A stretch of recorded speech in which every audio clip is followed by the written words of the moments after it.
حضرت یحییٰ معاذ رازی رحمۃ اللہ تعالی علیہ، ان کے سامنے کسی شخص نے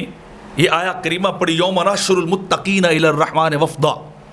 ونسوق المجرمین الی جہنم وردا،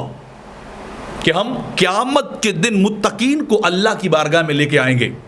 نیک اور صالح لوگ اللہ کے دربار کی طرف، اللہ کی بارگاہ کی طرف لائے جائیں گے، ونسوق المجرمین الی جہنم وردا،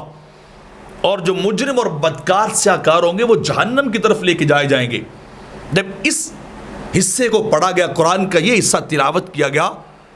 تو یحییٰ معاذ رازی رحمۃ اللہ تعالی علیہ نے فرمایا ایک منٹ کے لیے ٹھہر جاؤ۔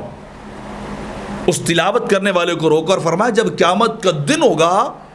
تو چاروں طرف سے لوگ جوق در جوق یوم محشر، میدان محشر میں لائے جائیں گے، قیامت کے دن وہاں اکٹھے کیے جائیں گے، وہ ہر طرف سے لوگ اٹھائے جائیں گے،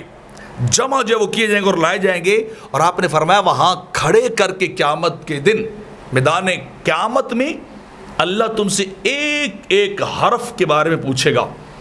ایک ایک لمحہ کے بارے میں تم سے انویسٹیگیشن کی جائے گی، تم سے پوچھا جائے گا کہ دنیا میں کیسے گزار کیا ہے، دنیا میں کیا کر کیا ہے، اور دنیا میں تم کیا کہہ کر آئے، ایک ایک حرف، ایک ایک لفظ وہاں کیا ہے وہ پوچھا جائے گا۔ وہاں بندوں سے حساب و کتاب ہوگا، اور جو نیک ہوں گے وہ تو لے جائے جائیں گے اللہ کی بارگاہ کی طرف قیامت کے دن، اور جو برے ہوں گے وہ جہنم کی طرف دھکیلے جائیں گے۔ اور پھر آپ نے اگلی بات کی کہ یہ ہوگا کس دن،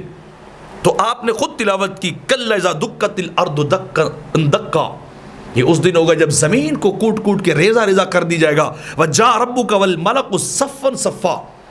تیرا رب آئے گا اور فرشتے قطار در قطار، صف در صف کھڑے ہوں گے، یہ اس دن کی بات ہے۔ اور جہنم کو اس دن ہلاکت کا مقام اور گڑھا بنا کے لایا جائے گا۔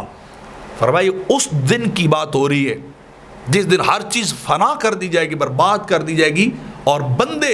قیامت میں جمع کر کے ان سے حساب و کتاب لیا جائے گا۔